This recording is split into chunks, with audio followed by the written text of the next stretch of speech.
Hey boys and girls, what is up? It's Seatin here. Hello and welcome to a very chilled video where we're going to be talking about soloing content. So for anybody that has been following the channel or the kind of stuff that I do in Rift for quite a while, you'll know one of my passions is soloing old content, and I like to try and be kind of on the cutting edge of what you can and can't solo and kind of have a good idea of exactly that, just so I can, quite often try to be the first person to solo a piece of content. Like, back in the old level 50 raid, I believe I was the first person in the world to solo Achilleos, which was a pretty cool achievement. I like that. So I've been tackling some of the Storm Legion content now that kind of the gear levels in Nightmare Tide have kind of gone up quite a bit. This is on the PTS, doing an Archive of Flesh expert run on my cleric in the full kind of tier 3 gear. However, the set isn't kind of complete on the PTS. You're missing a lot of like really great items, and the trinkets behind quite a bit, and I don't think the items that I have are anywhere close to being final at the moment. So yeah, I'm lacking like quite a few stats. So when you actually do get a legitimately tier 3 geared character that's all relicked up, it's probably going to be a little bit stronger than this, just for perspective. But this is kind of a fair bit more powerful, about 5k more spell power than my live cleric, because I don't really have that much access to tier 2 raiding at the moment, just because I don't have the time to commit. However, yeah, so basically what I wanted to talk about was I started seeing what content in Storm Legion I could solo yesterday. Probably left it a bit late, but however, all of the experts in tier 3 gear are very easy to do. I managed to clear Archive of Flesh in about 10 minutes. Certainly didn't do anything optimally, and others just pretty much got rapid assault for all of the ones that I tried, like Tower of the Shattered as well. That was quite easy. I remember trying these experts at the start of the Nightmare Tide expansion, and the main problem that I was having was the amount of damage I was taking. However, just with like the gear up, it seems that I can just negate that with Loathsome Restoration, or in most cases just burn bosses down so fast that, I still have my cooldowns up and don't really need to worry about dying, because I have stuff like Judicial Privilege just to carry me through. But you'll see I can easily just sustain boss auto attacks by spamming Loathsome Restoration anyway. So that is pretty damn cool. But yeah, anyway, this is my run of Archive of Flesh. One of the kind of so basically, from what I understand, all of the Storm Legion experts, there's a lot that I haven't tried to solo. I'll probably give Realm of Twisted Dreams a go, because I feel like if anyone's going to be like challenging and hard for an expert, it's probably going to be that one, because that was about twice as difficult as a normal expert.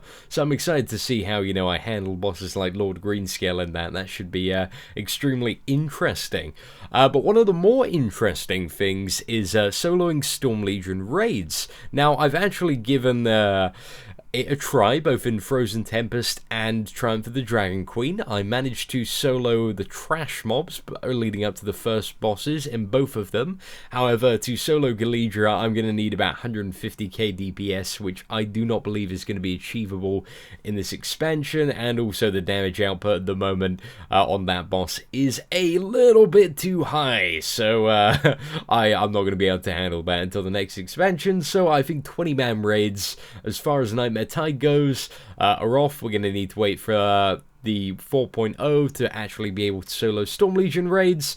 And for the 10-man, the first boss is quite difficult, and so is the second to actually judge. So the auto attack damage I can deal with. It's just the two things that really kind of screw me over on the Falconeer guy are the stack up. So what you basically need is you had back in the day, everybody stacked up to negate this like massive 60k orb of damage. It only hits about like 45k, well, only 45k, that's still a lot, just on a single player when you're soloing it, but still that really hurts. And while you can kind of like you can kind of heal through that, right, and kite it.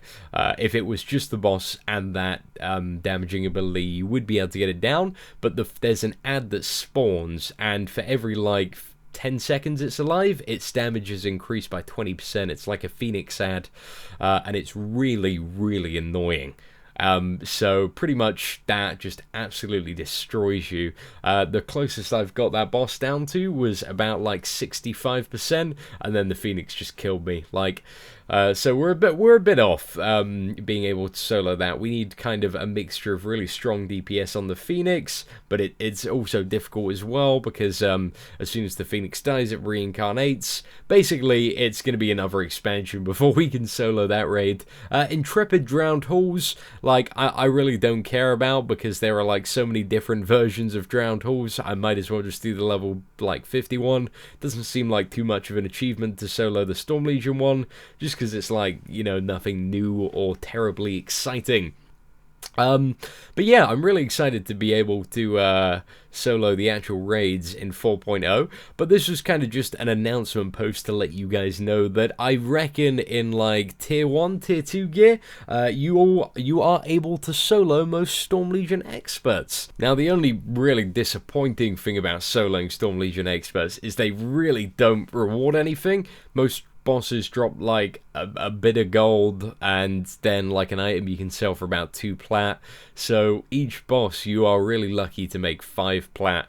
So it's not really worth it. You might as well just do a Greenscales Blight run for the time invested.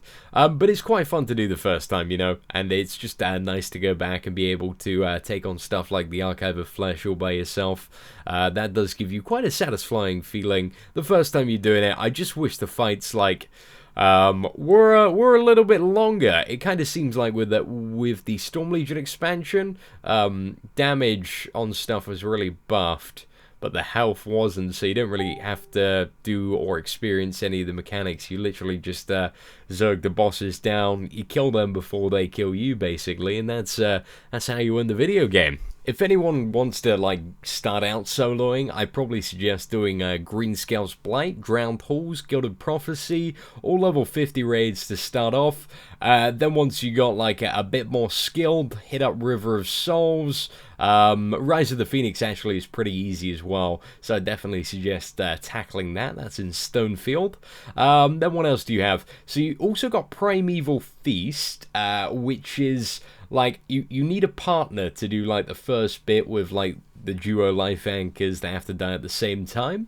But once you got that down, then you can solo the next 3 bosses. The last boss, unfortunately, is impossible to solo just because of the first mechanic he does, where he transforms somebody into like a critter, and then the wolf chases them, and everybody else has to DPS that wolf, and obviously, if you are there by yourself, this wolf is just gonna eat you up and you're gonna be transformed into a bunny. Ain't much you can do there. So yeah, that's not terribly fun. Infernal Dawn has like a lot of... I haven't like properly tried to go Infernal Dawn because there are so many fights that are just really, really unfriendly to solo players. Like for example, Rusila Dreadblade, you need like 1 person running cannons and 1 person on the deck.